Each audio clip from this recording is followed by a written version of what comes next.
Ya, kita akan teruskan aja dengan pembahasan Wahyu. Ya, hari ini kita akan melihat dari Wahyu pasal yang pertama. Minggu lalu kita sampai di ayat yang ke-12.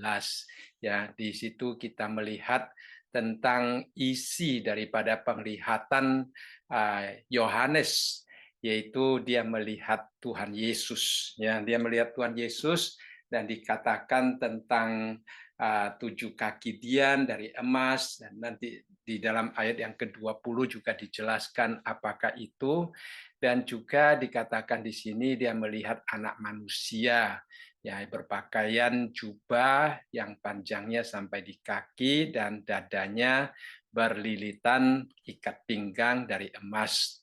Kepala dan rambutnya putih bagaikan bulu yang putih metah, dan matanya bagaikan nyala api, dan kakinya mengkilap bagaikan tembaga membara di dalam perapian, suaranya bagaikan desau air bah. Ya.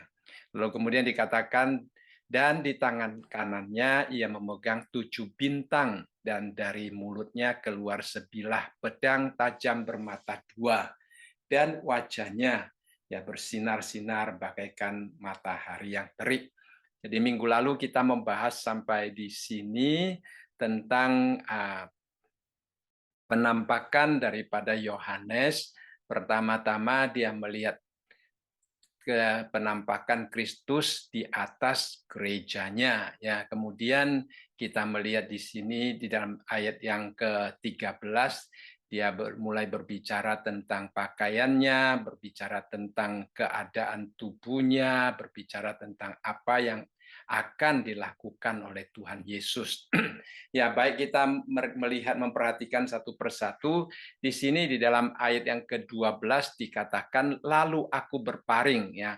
Minggu lalu kita dia mendengar suara ya. Kemudian di sini dia setelah mendengar suara dia ingin melihat suara itu dari mana dan siapa yang bersuara. Maka dikatakan di sini lalu aku berpaling untuk melihat suara ya yang berbicara kepadaku, dan setelah aku berpaling tampaklah kepadaku tujuh kaki dian dari emas. Nah, tujuh kaki dian dari emas itu ya kalau kita melihat di dalam perjanjian lama itu di dalam bait Allah adalah dipakai untuk menyalakan lilin atau menyalakan lampu ya. Nah, kalau kita ke ayat yang ke-20 di situ dijelaskan ya. Nah, di sini di dalam ayat yang ke-12 berbicara tentang tujuh kaki dian dari emas. Kemudian di dalam ayat yang ke-16 berbicara tentang di tangan kanannya ia memegang tujuh bintang. Nah, di dalam ayat yang ke-20 menjelaskan kedua hal ini. Ya, ketujuh bintang yang telah kau lihat pada tangan kananku dan ketujuh kaki dian emas itu, ketujuh bintang itu ialah malaikat ketujuh jemaat, dan ketujuh kaki dian itu ialah ketujuh jemaat. Jadi kita melihat di sini jemaat Tuhan yang pada waktu itu yang berada di Asia Kecil yang menerima surat ini disimbolkan sebagai kaki dian ya. Nah, kaki dian di sini juga secara langsung menunjukkan tentang misi daripada gereja. Seperti saya katakan tadi di dalam perjanjian lama di bait Allah, kaki dian itu dipakai untuk menaruh lampu, untuk menaruh lilin supaya lampu itu dapat memancarkan sinar, dan lampu kita, terang kita itu adalah Injil Tuhan, yaitu Kristus sendiri. Sehingga tugas kita adalah untuk meninggikan sinar Kristus, sinar Injil, supaya dapat dilihat oleh dunia. Jadi ini adalah satu panggilan kita, satu misi kita sebagai umat Tuhan. Nah, gereja bukan lampu itu sendiri, bukan sinar itu sendiri, tetapi gereja itu meninggikan sinar itu, yaitu Yesus Kristus. seperti yang dikatakan di dalam ayat yang ke-13. Dikatakan, dan di tengah-tengah kaki Dian itu ada seorang serupa anak manusia. Jadi kita melihat dikatakan di sini bahwa anak manusia, yaitu Yesus Kristus, itu berada di tengah-tengah kaki Dian. Ya. Jadi kaki Dian itu yang meninggikan Yesus Kristus. Seperti gereja hari ini meninggikan Yesus Kristus, gereja hari ini meninggikan dan memancarkan mengangkat tinggi-tinggi sinar Injil supaya dipancarkan kepada dunia. Nah, mengenai anak manusia, kalau kita melihat di dalam Daniel juga dibicarakan tentang anak manusia. Di dalam Daniel pasal 7 ayat yang ke-13 dan 14 dikatakan, aku terus melihat dalam penglihatan malam itu, tampak datang dengan awan-awan dari langit seorang seperti anak manusia. Datanglah ia kepada yang lanjut usianya itu, dan ia dibawa ke hadapannya. Nah, kita dengan latar belakang pengertian tentang hubungan antara Tuhan Yesus dan Allah Bapa, kita melihat Daniel mempunyai penglihatan yang demikian. Lalu diberikan kepadanya kekuasaan dan kemuliaan dan kekuasaan sebagai raja, maka orang-orang dari segala bangsa, segala suku bangsa dan bahasa mengabdi kepadanya. Kekuasaannya ialah kekuasaan yang kekal, yang tidak akan lenyap, dan kerajaannya ialah kerajaan yang tidak akan musnah. Nah, kita tahu ini kerajaan berapa minggu lalu kita sudah bicarakan, sudah mulai tetapi belum sungguh-sungguh direalisasikan ya. Nah, hari ini masih banyak suku bangsa, masih banyak bahasa yang tidak mengaku Tuhan Yesus, tidak mau takluk di bawah kuasa Tuhan ya. Nah, jadi kita melihat satu hari nanti semua seperti yang Paulus juga mengatakan, segala mulut akan mengaku Yesus sebagai Tuhan dan semua lutut akan bertelut di hadapannya. Nah, itulah anak manusia yang baik dilihat oleh Daniel maupun yang dilihat oleh Yohanes di Pulau Patmos. Itu sebenarnya adalah Tuhan Yesus. Dan Tuhan Yesus sendiri mengklaim dirinya sebagai anak manusia.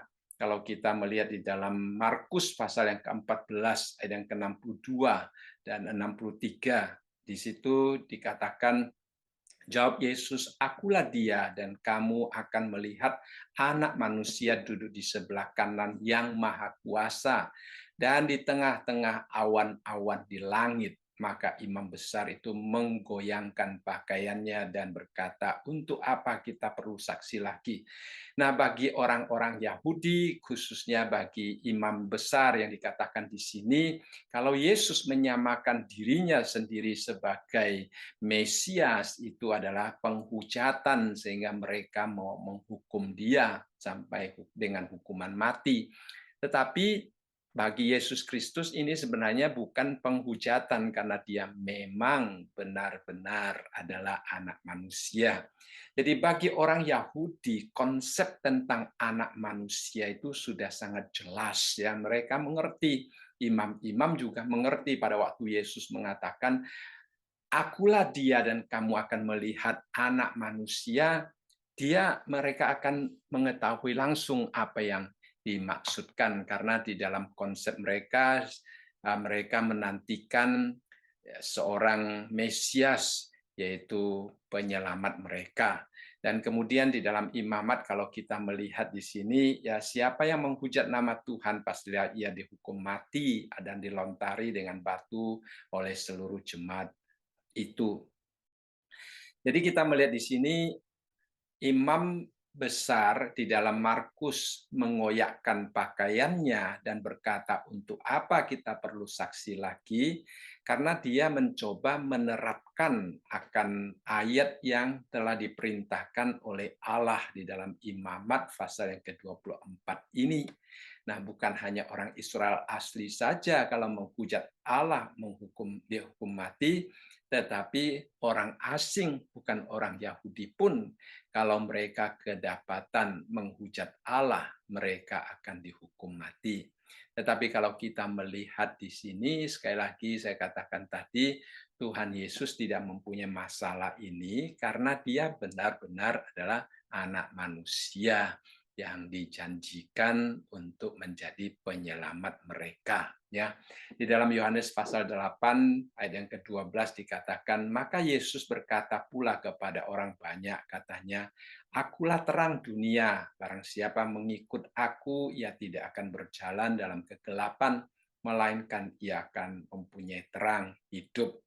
Bukan saja Yesus menamakan dirinya sebagai terang dunia, tetapi dia juga menamakan umatnya, pengikutnya, tubuhnya sebagai terang dunia. Ya, jadi kita akan meninggikan terang Kristus untuk dipancarkan kepada dunia ini.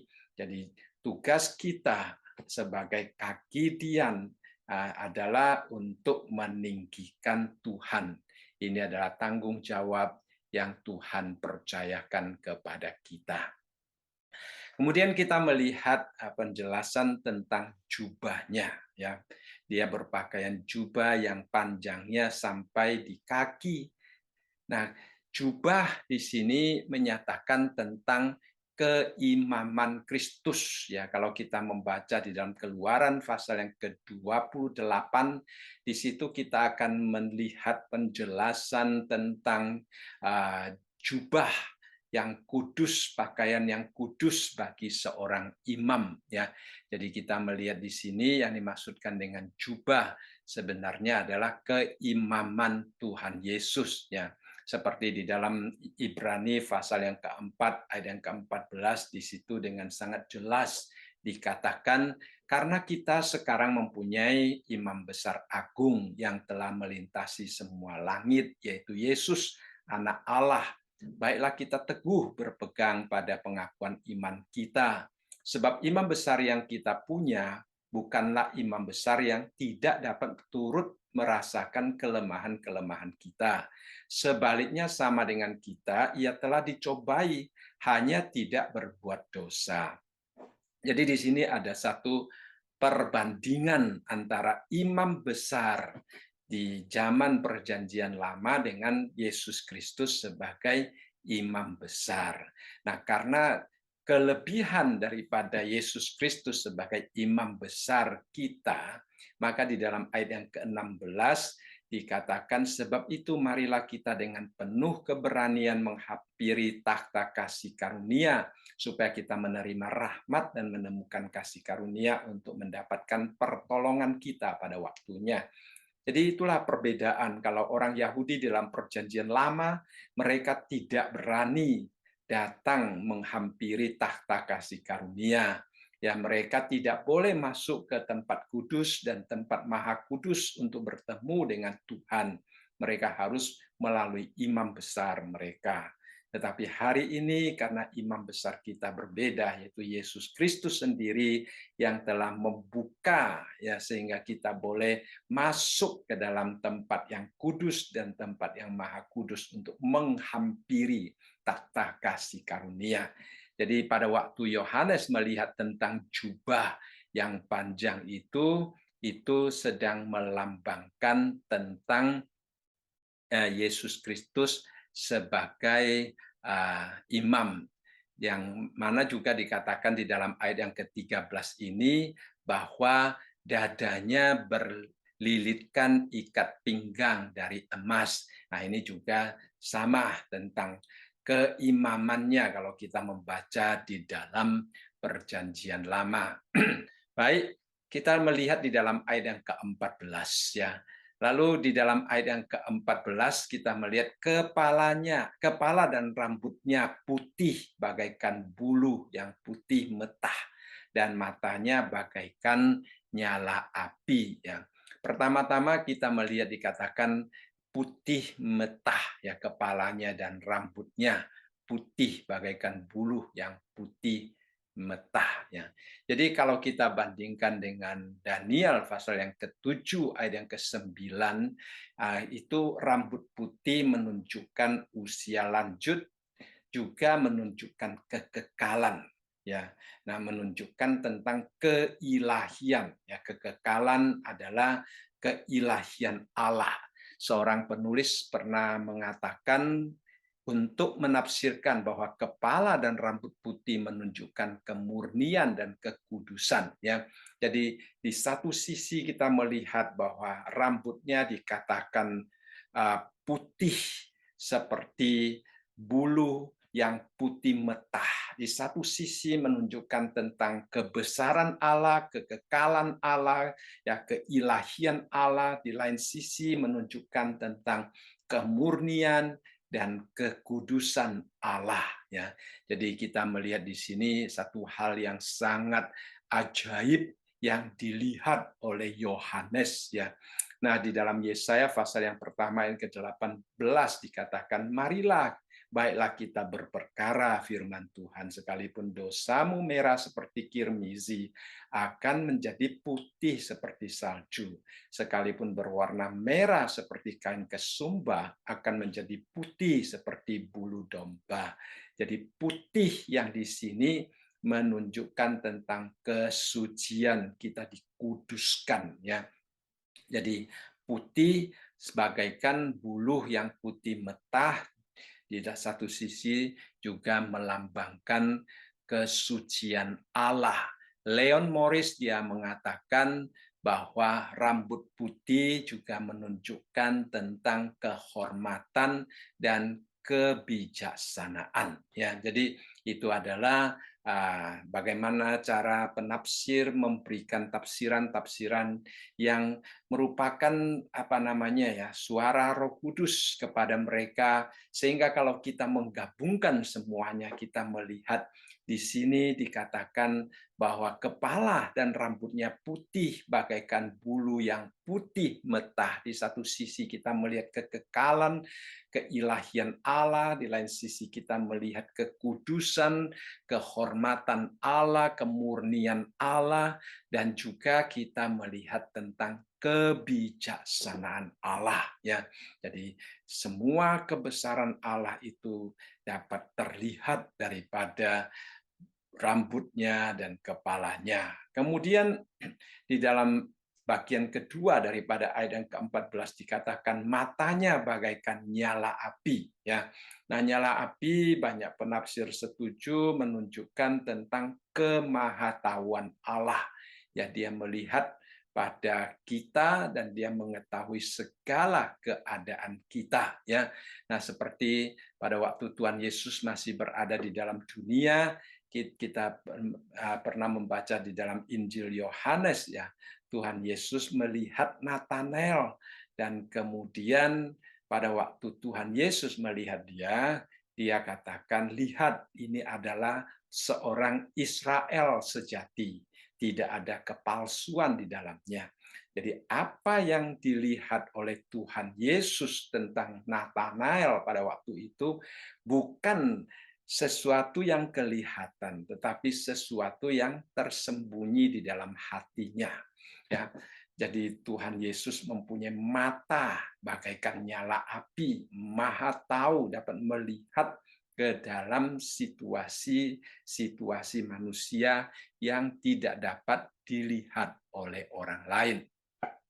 Nah, selain nyala api melambangkan tentang kemahatauan Allah, ada juga penafsir seperti yang kalau kita baca di dalam Pulpit Commentary, di situ dikatakan mata bagaikan nyala api juga menunjukkan tentang kemarahan yang suci, yang kudus. Allah itu kudus, jadi matanya bagaikan nyala api, menembus manusia, membakar semua kepura-puraan yang bersifat munafik di dalam diri manusia. Ya, jadi sekali lagi pekerjaan kita masing-masing akan dinyatakan, dikatakan di dalam 1 Korintus pasal yang ketiga ayat yang ke-13 ya.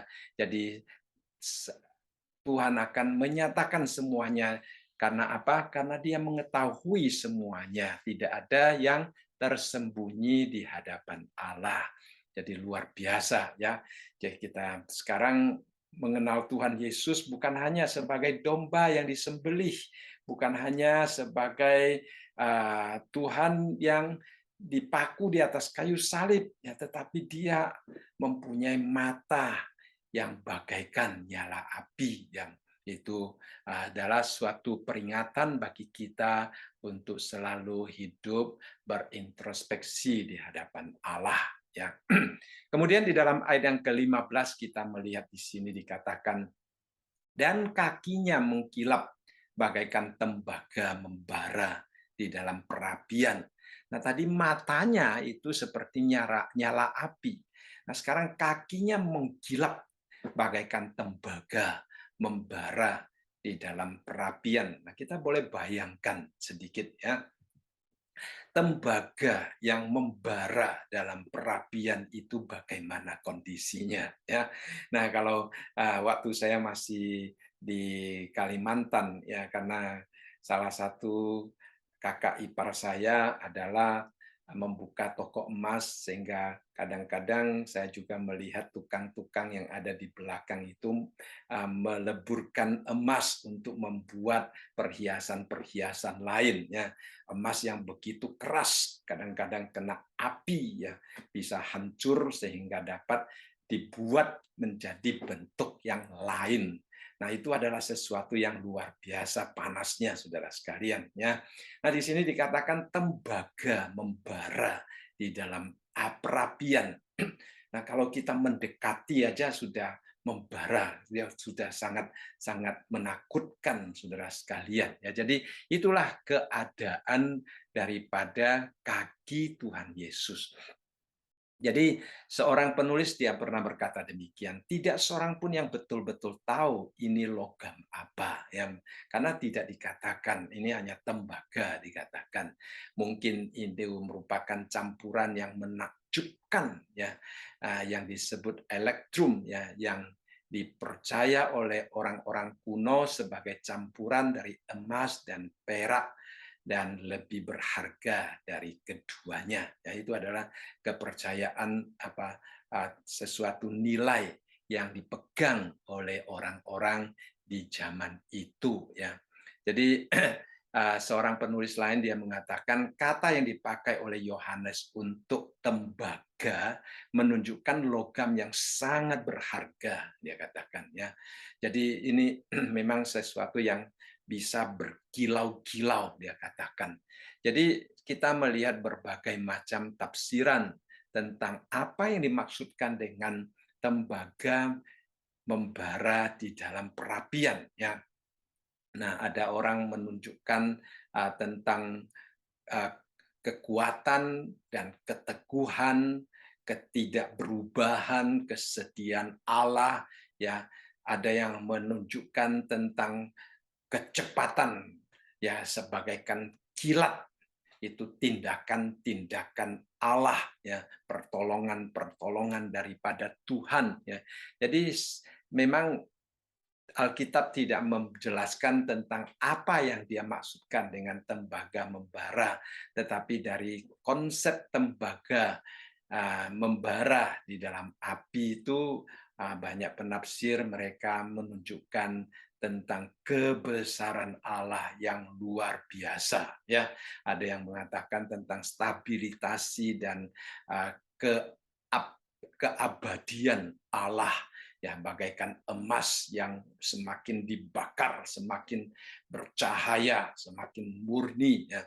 Itu menunjukkan bahwa kaki Yesus itu terus-menerus di dalam perapian, itu menunjukkan tentang sesuatu yang sungguh-sungguh murni, terus-menerus murni, karena Alkitab juga mengatakan Tuhan Yesus dia pernah merasakan kelemahan kita, hanya dia tidak berdosa ya.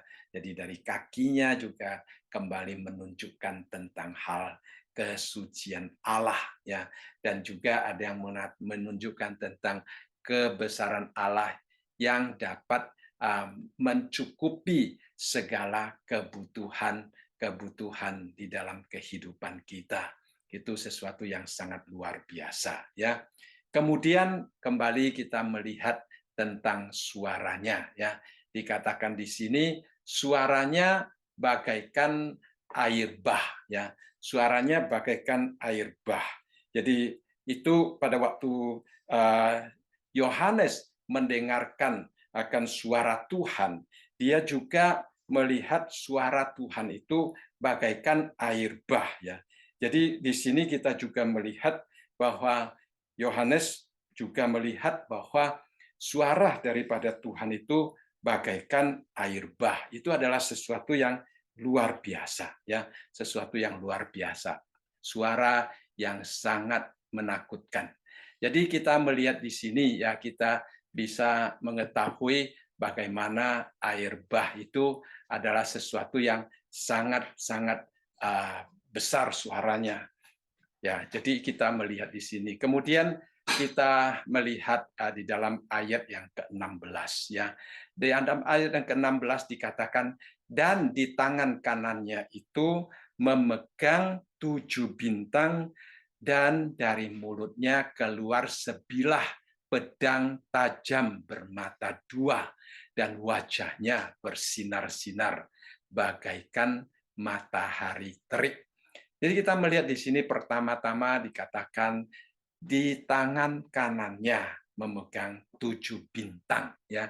Nah, tadi di dalam Wahyu pasal yang pertama ayat yang ke-20 kita melihat di sini bahwa yang dimaksudkan dengan ketujuh bintang itu adalah ketujuh malaikat, ya, malaikat ketujuh jemaat. Nah, memang ini adalah satu hal yang kurang jelas apakah 7 jemaat ataupun 7 malaikat atau satu malaikat daripada 7 jemaat, ya.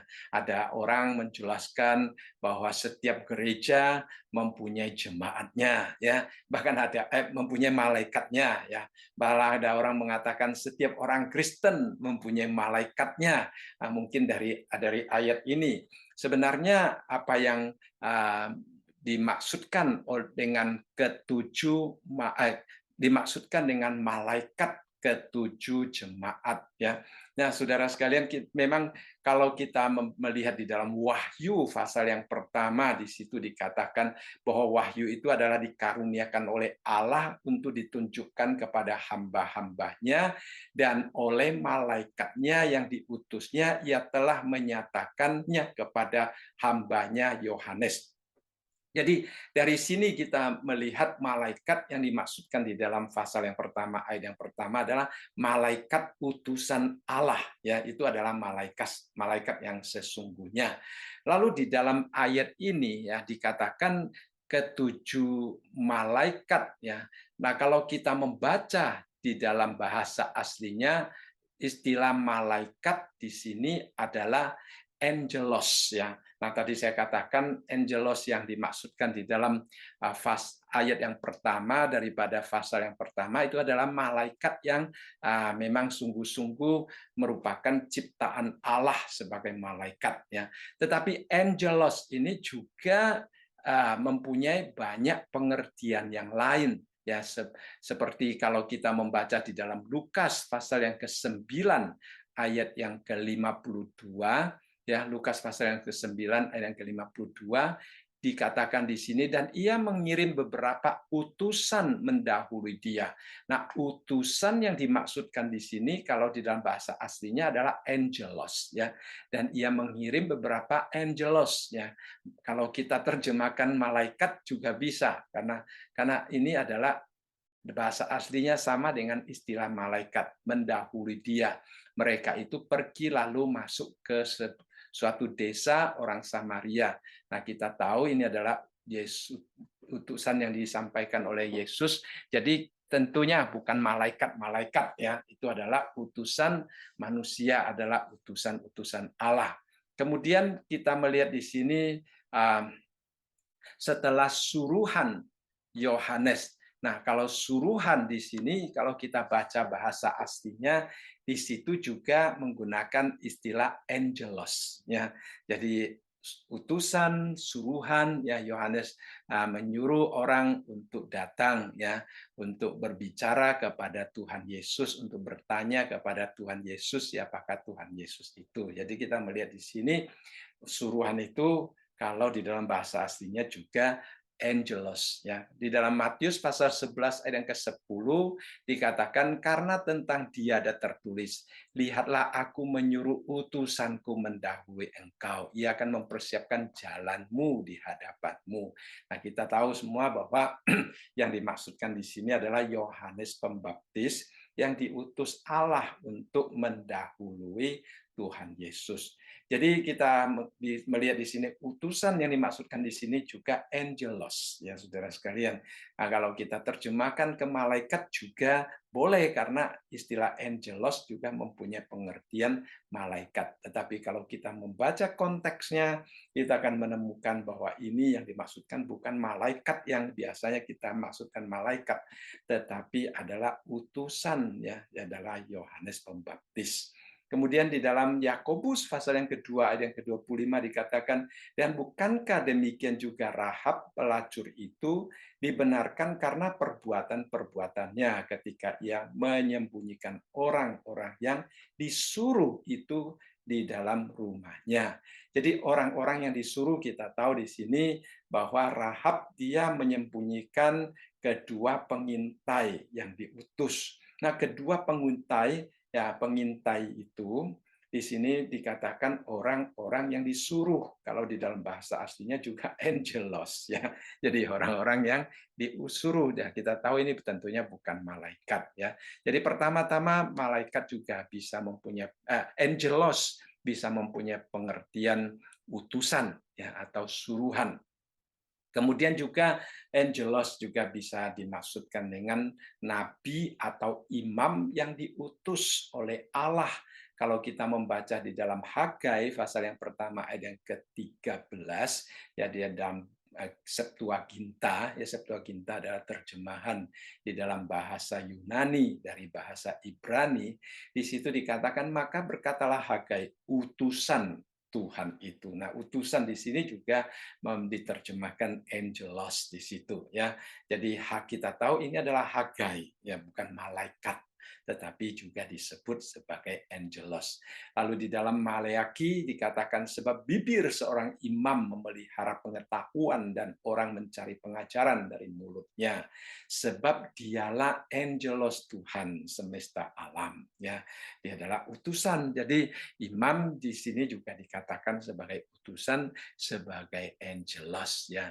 Jadi kalau kita melihat di sini, ya, angelos di sini tidak selamanya harus menunjuk kepada malaikat, ya, melainkan juga bisa menunjuk kepada utusan, baik utusan manusia maupun utusan Allah secara khusus seperti imam, seperti nabi.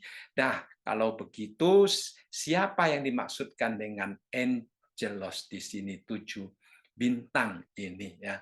Nah, 7 bintang, ya, ketujuh bintang adalah malaikat dari ketujuh jemaat, ya. Jadi 7 malaikat dari 7 jemaat itu banyak penafsir mengatakan ini adalah pemimpin-pemimpin gereja pada waktu itu, ya, utusan-utusan Allah untuk memimpin gereja-gereja yang ada di ketujuh jemaat yang ada di Asia Kecil.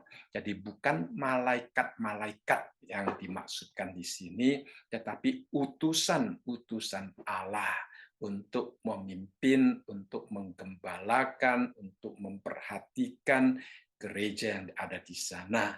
Dan dikatakan bahwa ketujuh utusan Allah itu berada di tangan kanan Tuhan. Ya, berarti Tuhan melindungi, Tuhan menjaga, Tuhan memakai mereka, ya, pada waktu itu untuk memperhatikan umat Tuhan yang ada di gereja tersebut. Jadi inilah yang dimaksudkan dengan malaikat ketujuh jemaat itu, ya. Nah, kalau ada pertanyaan silakan, ya. Nah, kemudian kita melihat di sini juga dikatakan bahwa dari mulutnya keluar sebilah pedang tajam bermata dua.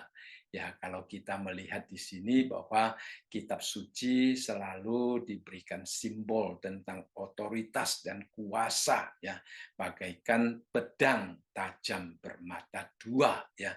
Jadi itu adalah firman Tuhan yang begitu dapat membersihkan kita, firman Tuhan yang begitu dapat menolong kita untuk melihat situasi kita yang sebenarnya. Ya, seorang penulis dia berkata demikian, ya. Dia berkata bagian ini tidak boleh diartikan sebagai pengaruh yang manis dan lembut dari Injil dalam misinya untuk mempertobatkan orang. Karena dalam Wahyu pasal yang kedua ayat yang ke-16 dikatakan, aku akan memerangi mereka dengan pedang yang di mulutku ini. Jadi ini menunjukkan kepada mereka yang menolak untuk bertobat. Nah, jadi kita tahu bahwa firman Tuhan memang pernah digambarkan sebagai pedang bermata dua, tapi di dalam konteks Wahyu, ya, penulis ini mengatakan adalah konteks untuk menghukum, ya, orang-orang yang menolak Tuhan, ya, orang-orang yang tidak mau percaya kepada Tuhan. Jadi firman Tuhan, ya, dari mulutnya keluar sebilah pedang tajam bermata dua, ini bukan lagi Injil yang membawa orang bertobat, ya, tetapi Injil yang dikatakan di sini memerangi mereka yang tidak mau bertobat. Jadi ini adalah sesuatu hukuman daripada Allah, sesuatu yang perlu kita juga jaga-jaga, hati-hati, dan selalu hidup takut akan Tuhan. Ya, kita melihat pedang bermata dua yang dimaksudkan di sini adalah tentang kekuasaan Allah, kekudusan Allah, dan juga hukuman Allah terhadap mereka yang tidak mau bertobat di hadapan Tuhan. Jadi itu adalah sesuatu peringatan yang sangat penting bagi kita. Kemudian dikatakan di dalam bagian terakhir daripada ayat yang ke-16, dan wajahnya bersinar-sinar bagaikan matahari yang terik. Nah, ini menunjukkan tentang kemuliaan yang luar biasa, ya. Kalau kita bandingkan dengan Matius pasal yang ke-17 tentang perubahan Tuhan, kalau kita melihat juga di dalam Kisah Para Rasul pasal yang ke-9, di mana Rasul Paulus melihat kemuliaan Tuhan, itu adalah sesuatu yang luar biasa, ya. Nah, kita juga ingat pada waktu Musa berada di atas gunung, Tuhan juga tidak mengizinkan dia memandang wajahnya, ya, karena tidak ada seorang pun kalau memandang wajah Allah akan tetap hidup. Jadi wajah Allah ini di sini dijelaskan bersinar-sinar bagaikan matahari yang terik. Itu adalah sesuatu yang menggambarkan tentang betapa mulianya Allah. Kita tahu Tuhan Yesus pada waktu dia berinkarnasi, dia tinggalkan kemuliaannya, dia datang ke dalam dunia ini sebagai domba yang lemah. Orang Israel mereka tidak percaya karena orang Israel menganggap dia itu lemah, tidak berdaya menghadapi musuh-musuhnya. Nah, tetapi pada waktu Tuhan Yesus datang kedua kali lagi, atau setelah dia bangkit daripada kematian, sekarang berada di surga, di dalam penglihatan Yohanes ini, dia bukan lagi melihat domba yang lemah, ya, tetapi dia melihat Tuhan Raja di atas segala raja, Tuhan di atas segala tuan, ya, yang wajahnya, ya, yang wajahnya dikatakan di sini bersinar-sinar, ya, wajahnya bersinar-sinar. Jadi ini adalah sesuatu yang sangat luar biasa, yang sangat menakutkan. Nah, bagaimana keadaan Daniel? Ya, kita kembali melihat apa yang dilihat oleh Daniel di dalam ini, ya, tentang ketujuh kaki Dian, tentang anak manusia, lalu dia gambarkan tentang keadaan manusia, anak manusia yang bersifat supernatural, yang begitu luar biasa. Ya. Pada waktu Daniel melihat akan keadaan Tuhan yang demikian, maka di dalam ayat yang ke-17, di situ kita melihat reaksi daripada Daniel, ya. Reaksi daripada Yohanes, ya. Di dalam ayat yang ke-17 bagaimana reaksinya. Jadi di dalam ayat yang ayat yang ke-12 Daniel mengatakan dia melihat akan suara itu, dan pada waktu dia melihat Tuhan, ya, kita tahu bahwa Daniel adalah murid kesayangan Tuhan. Ya, dia pernah membaringkan di dadanya Tuhan, ya. Dia disayangi oleh Tuhan, dia begitu dekat dengan Tuhan. Nah, dia begitu menikmati kasih sayang daripada Tuhannya. Tetapi sekarang Tuhan Yesus yang dia lihat itu sama sekali berbeda dengan Tuhan Yesus yang berjalan di atas Nazaret, ya, berjalan di atas bumi, ya. Jadi pada waktu dia melihat Tuhan Yesus yang secara luar biasa berbeda dengan Tuhan Yesus pada waktu berada di dalam dunia ini, dia katakan, tersungkurlah aku di depan kakinya sama seperti orang yang mati. Jadi kita melihat luar biasa, ya, luar biasa.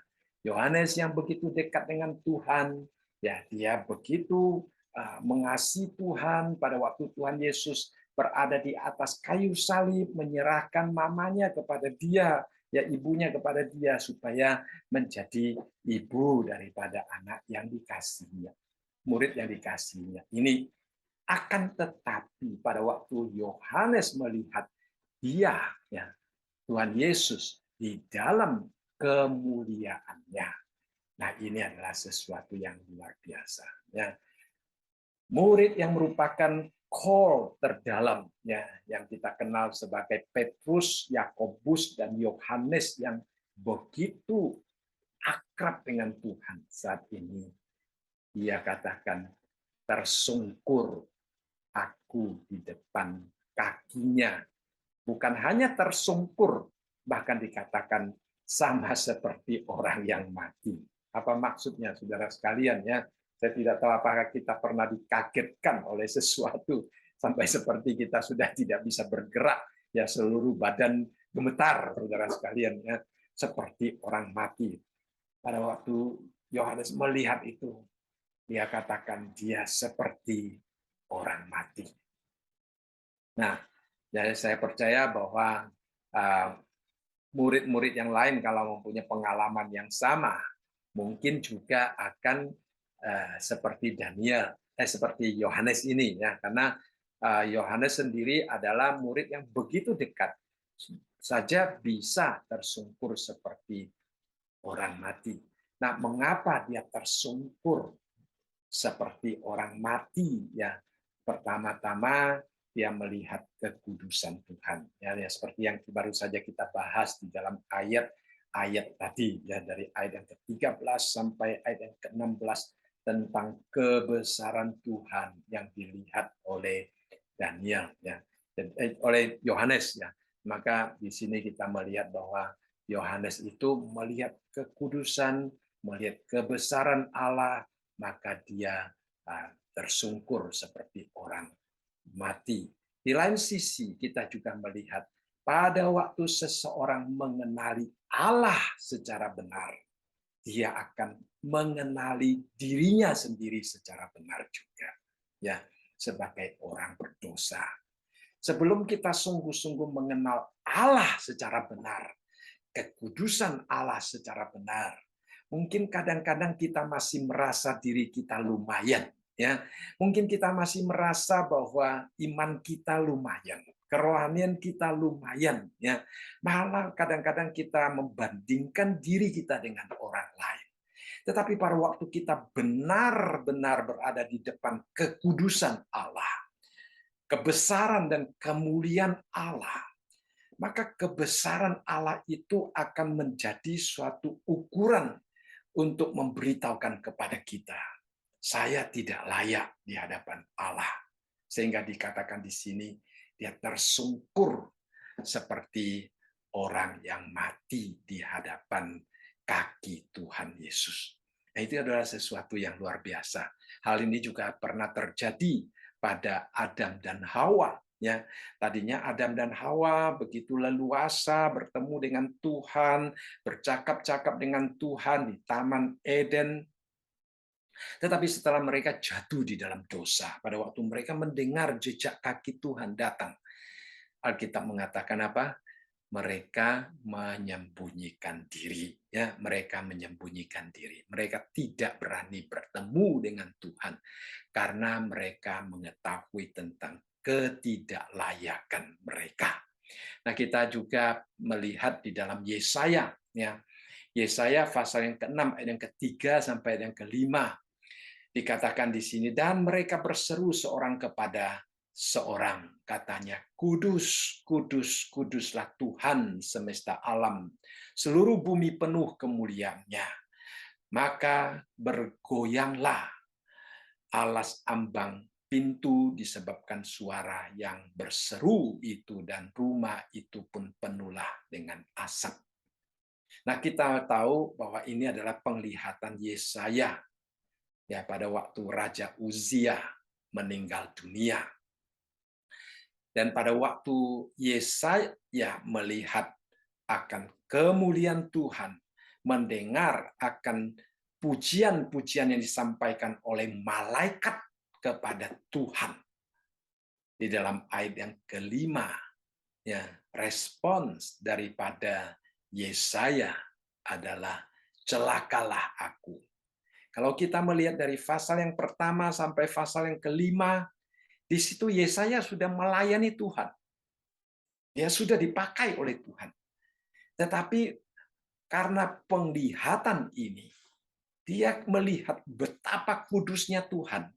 Pada waktu dia melihat betapa kudusnya Tuhan, maka dia mengenal dirinya sebagai orang yang tidak kudus. Sehingga dia katakan, celakalah aku binasa, sebab aku ini seorang yang najis bibir, dan aku tinggal di tengah-tengah bangsa yang najis bibir. Namun mataku telah melihat Sang Raja, yakni Tuhan semesta alam. Nah, kita tahu ya, wajah Tuhan tidak boleh dilihat. Ya. Sang Raja, Tuhan semesta alam, siapa yang melihat dia, siapa yang akan mati. Sehingga dia, Yesaya mengatakan, aku ini celaka. Tetapi Tuhan bermurah hati. Ya. Untuk ayat-ayat selanjutnya, saudara boleh baca, kita melihat bagaimana Tuhan menguduskan dia, Tuhan mengutus dia, Tuhan mempunyai satu rencana yang indah baginya. Jadi pertemuan itu merupakan satu proses pengudusan. Ya, kita melihat Yohanes juga demikian. Tuhan mau dia menulis akan kitab Wahyu. Sebelumnya Yohanes juga mengenali dirinya sebagai orang yang tidak layak. Ya, nah kita juga melihat Petrus suatu hari dia bertemu dengan Tuhan Yesus. Ketika Simon Petrus melihat hal itu, ia pun tersungkur di depan Yesus dan berkata, Tuhan, pergilah daripadaku, karena aku ini seorang berdosa. Ya, dia merasa tidak layak, saudara sekalian. Nah, saat ini, kalau kita benar-benar mengenal kekudusan Tuhan, maka kita akan mengerti dan akan melihat ketidaklayakan kita di hadapan kita.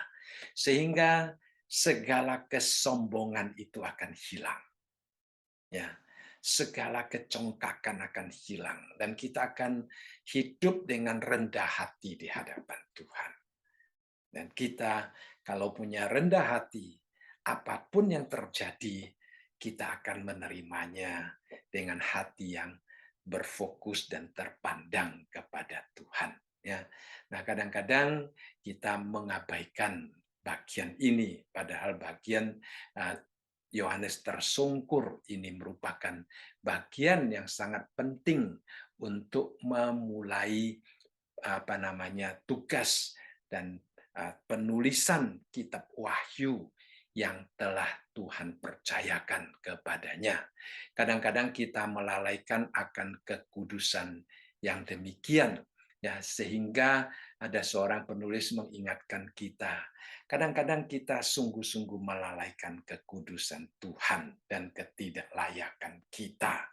Sehingga kadang-kadang kalau kita ditanya mengapa kita membutuhkan keselamatan, mungkin jawaban kita bukan supaya kita dikuduskan di hadapan Tuhan, dilayakkan di hadapan Tuhan, tetapi supaya kita dapat memiliki hidup yang berkelimpahan untuk memasuki surga yang mulia. Jadi kita lebih memandang kita membutuhkan keselamatan karena motivasi kita ingin melepaskan diri daripada dunia yang penuh sengsara.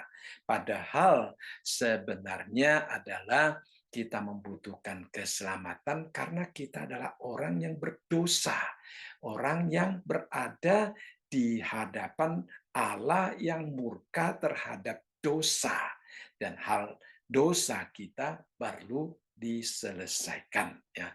Jadi kita melihat Yohanes pada waktu bertemu dengan Tuhan, dia tersungkur di hadapan Tuhan seperti orang yang seperti orang yang sudah mati, saudara sekalian, ya.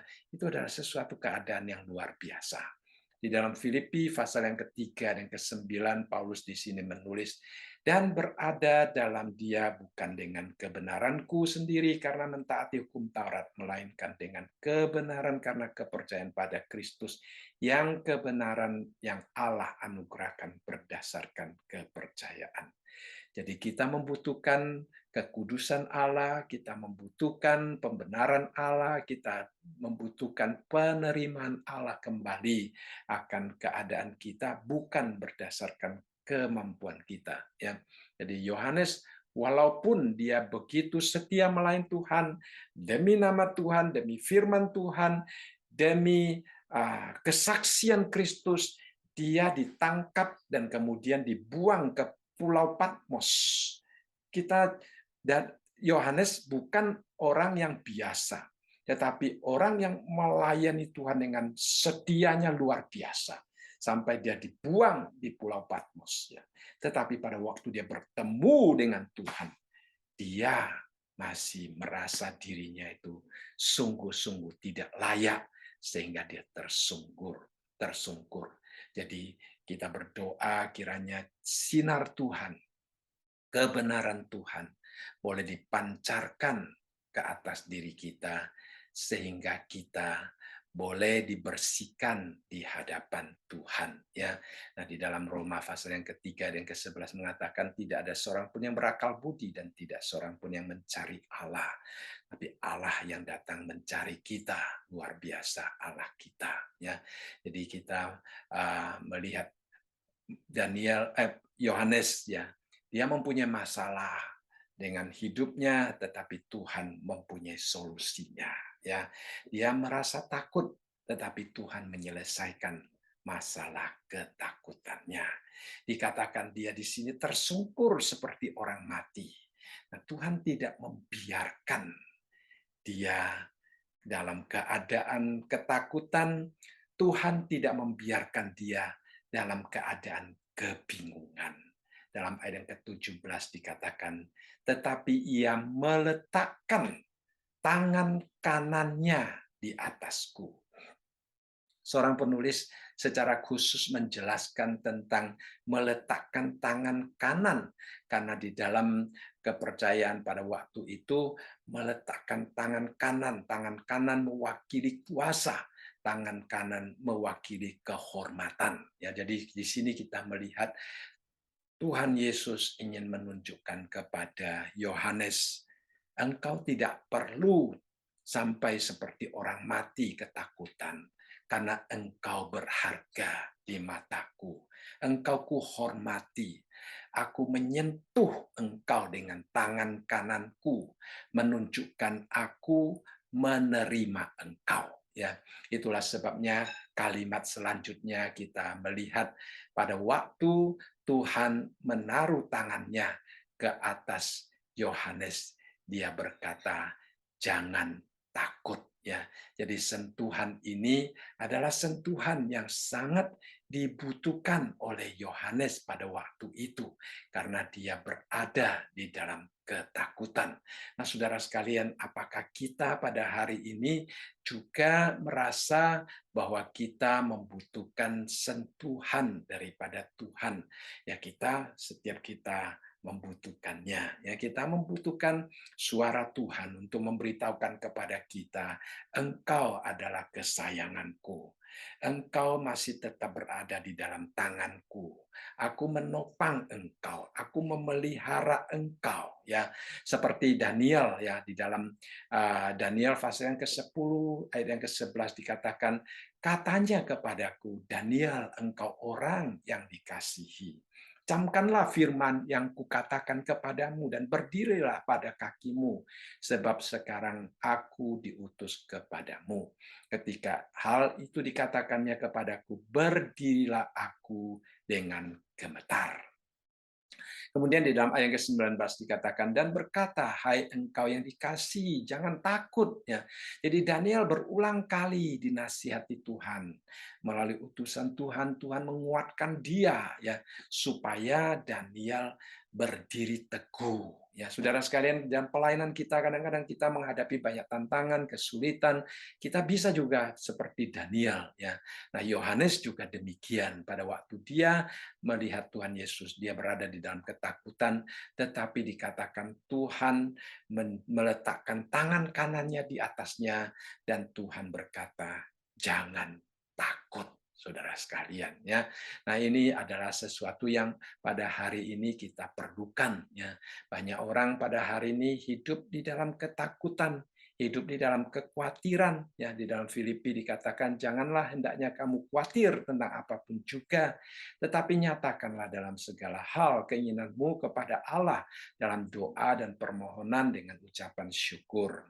Kadang-kadang kita hidup di dalam ketakutan, ya, kita hidup di dalam kebingungan, ya. Nah, saya suka mendengar radio-radio Kristen yang kadang-kadang juga ditutup dengan doa syafaat, saudara sekalian, dan saya sering mendengar banyak sekali doa permohonan-permohonan doa yang berbeda-beda, ya, untuk keluarga, untuk pekerjaan, untuk kesehatan, ya, untuk kebingungan, untuk hubungan satu dengan yang lain. Saudara sekalian, kita melihat banyak orang hidup di dalam ketakutan, hidup di dalam kebingungan, hidup di dalam kesengsaraan. Ya, nah, walaupun pengalaman Yohanes di sini berbeda dengan kita, tetapi rasa takut itu, ya, untuk mendengar Tuhan berkata jangan takut, itu juga sangat kita butuhkan di dalam hidup kita, ya. Nah, saudara, kalau kita melihat di dalam Alkitab, ya, Alkitab menulis istilah jangan takut sebanyak 365 kali. Persis setiap hari kita membutuhkan satu kali peringatan jangan takut. Jadi setiap hari kalau kita membaca Alkitab dengan satu ayat yang berhubungan dengan jangan takut, dalam satu tahun kita akan dihibur, dikuatkan, ya. Pagi-pagi kita bangun, kita diingatkan jangan takut, ya, saudara sekalian. Alkitab menulis istilah jangan takut ini sebanyak 365 kali. Persis setiap hari kita membutuhkan satu kali, ya, jangan takut. Mengapa jangan takut, ya? Tuhan Yesus tidak hanya berkata kepada Yohanes, jangan takut, tetapi Tuhan Yesus juga menunjukkan alasan mengapa jangan takut. Kita melihat di dalam ayat yang ke-17 ada 3 istilah aku, ya, 17 dan 18. Ada 3 istilah aku untuk menunjukkan mengapa takut. Kenallah aku, kalau engkau mengenal aku, ya, yaitu Yesus Kristus, engkau tidak akan takut. Nah, ini adalah sesuatu hal yang penting, saudara sekalian, ya. Nah, pertama-tama dia katakan, aku adalah, ada 3 yang di sini. Yang awal, yang akhir, dan yang hidup. Jadi di sini kita melihat, ya, Tuhan Yesus memperkenalkan dirinya sebagai yang awal, yang akhir, ya, yang hidup.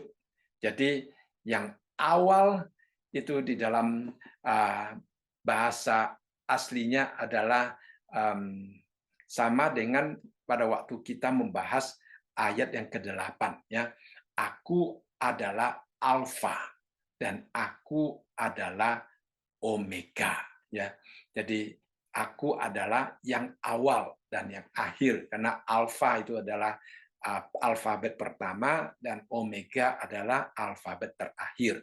Tetapi dia di sini menggunakan istilah aku adalah proto, ya, di dalam bahasa Yunani yang berarti yang permulaan, dan aku adalah eskatos, adalah yang paling akhir. Jadi kita melihat di sini Tuhan Yesus dia menunjukkan tentang apa sebenarnya yang kita bahas pada waktu kita membahas ayat yang ke-8, kita sudah melihat Yesus adalah pusat sejarah manusia. Dia adalah pusat sejarah manusia. Sejarah manusia berbicara tentang siapakah Yesus. Ya. Kemudian Yesus adalah pertama. Dia memulai sejarah manusia. Dia menciptakan segala sesuatu. Dia menebus sejarah manusia dengan menebus manusia yang jatuh di dalam dosa. Dia menopang sejarah manusia dengan firman-Nya. Kemudian dia nantinya akan mengakhiri sejarah manusia. Jadi dia katakan, kenalah aku sebagai yang awal, yang akhir, yang hidup. Nah, jadi kalau kita sungguh-sungguh mengenal Tuhan sebagai yang awal, yang akhir, yang hidup, kita hidup di dalam kemenangan, kita hidup di dalam keberanian, kita hidup di dalam ketenteraman, saudara sekalian. Itu adalah sesuatu yang luar biasa. Kemudian alasan yang kedua, ya, dia katakan, aku telah mati. Di depan dia katakan, aku adalah yang awal, yang akhir, yang hidup. Walaupun telah mati, ya kita tahu Tuhan Yesus dipaku di atas kayu salib. Aku telah mati, tetapi tidak selamanya mati. Aku telah mati, namun lihatlah, aku hidup sampai selama-lamanya. Menunjukkan kekekalan, kebesaran Tuhan. Ya, jadi alasan kedua mengapa jangan takut adalah karena Tuhan yang kita sembah adalah Tuhan yang hidup. Dia yang akan memberikan pengharapan. Dia akan memberikan kekuatan. Jadi saudara sekalian, kita tidak perlu takut. Walaupun hari ini masih banyak penderitaan-penderitaan yang dialami oleh orang-orang Kristen, ya, sampai ada yang dihukum mati, ada yang disiksa, saudara. Memang di Amerika kelihatannya kita cukup tentram sebagai orang Kristen. Tetapi di banyak negara, orang Kristen itu hidup sangat menderita. Seorang pernah berkata, ya, penderitaan sebagai orang Kristen mungkin hanya karena kita kalau sebagai tukang roti, ya, tukang pembuat roti Kristen yang atau tukang pembuat kue Kristen yang terpaksa disuruh membuat kue untuk pernikahan sesama jenis, katanya. Itu yang menjadi penderitaan kita, katanya. Karena di Amerika memang menjadi orang Kristen tidak terlalu menderita. Tetapi di banyak negara kita melihat ada banyak orang Kristen yang menderita. Dari awal gereja sampai hari ini, ya, dari gereja mula-mula sampai pada hari ini, penderitaan umat percaya tidak pernah berhenti. Ya, hukuman mati terhadap umat percaya tidak pernah berhenti. Tetapi kita tidak perlu takut. Karena apa? Karena Tuhan yang kita sembah, walaupun pernah dihukum mati, tetapi lihatlah, dia hidup. Dan hidup sampai selama-lamanya. Jadi kita yang berada di dalam dia, kita juga akan mengalami hal yang sama. Bukan hanya demikian, ya, bukan hanya demikian. dalam kalimat yang terakhir di dalam ayat yang ke-18 juga dikatakan, aku memegang segala kunci maut dan kerajaan maut. Dia bukan hanya hidup, tetapi dia juga yang memegang kunci. Ya, kunci bukan hanya kunci surga, tetapi kunci maut dan kerajaan maut. Yang dimaksudkan dengan kerajaan maut di sini adalah Hades, ya di dalam bahasa aslinya, bahasa Yunani. Hades itu adalah neraka, ya. Kunci neraka, ya. Kunci kerajaan maut juga berada di tangan Tuhan Yesus. Nah, kalau seorang memegang kunci, berarti dia memegang otoritas. Dia memegang hak untuk mengakses. Ya, seperti kalau kita memegang kunci mobil, kita boleh masuk ke dalam mobil kita. Kalau kita memegang kunci pintu rumah, ya kita berarti boleh masuk ke dalam rumah kita. Nah, Tuhan Yesus dia memegang kunci surgawi dan juga kunci maut dan kunci kerajaan maut. Dia yang berhak untuk semuanya. Jadi dari pengalaman ini kita melihat Yohanes walaupun dia tersungkur di depan kaki Tuhan Yesus sama seperti orang yang mati. Namun Tuhan Yesus dengan penghiburan yang luar biasa, dia meletakkan tangan kanannya ke atas Tuhan Yesus sambil berkata, "Jangan takut." Kemudian dia memperkenalkan dirinya sebagai Aku adalah yang awal, yang akhir, yang hidup. Aku telah mati, namun lihatlah aku hidup. Dan aku memegang segala kunci maut dan kerajaan maut. Ya, saudara, kita menyembah Tuhan yang bukan hanya mati bagi dosa kita, tetapi kita menyembah Tuhan yang bangkit daripada kematian dan yang memegang hari esok kita. Biarlah kita boleh selalu berfokus dan berharap kepadanya. Baik, saya rasa malam ini kita belajar sampai di sini. Mari kita berdoa. Tuhan, kami kembali bersyukur pada malam hari ini. Tuhan kembali memberikan kesempatan bagi kami untuk belajar firman-Mu. Dan sungguh luar biasa penglihatan daripada Yohanes tentang Tuhan yang begitu mulia dan yang begitu agung. Dan kalau kami melihat Tuhan yang begitu mulia, kami juga akan seperti Yohanes yang tersungkur seperti orang mati. Tetapi Tuhan, betapa Engkau bukan hanya sebagai hakim yang begitu menakutkan, tetapi juga tetap sebagai Tuhan kami yang begitu penuh cinta kasih, yang menjamah Yohanes, yang memberikan penghiburan kepada Yohanes. Dan biarlah Tuhan suara jangan takut boleh terus berkumandang di dalam hati kami, supaya kami dikuatkan senantiasa dalam situasi apapun juga, menghadapi keadaan yang bagaimanapun juga. Kami boleh tetap berdiri teguh di hadapan Tuhan. Terima kasih Bapa, terpujilah namamu. Di dalam nama Tuhan kami Yesus Kristus kami berdoa. Amin.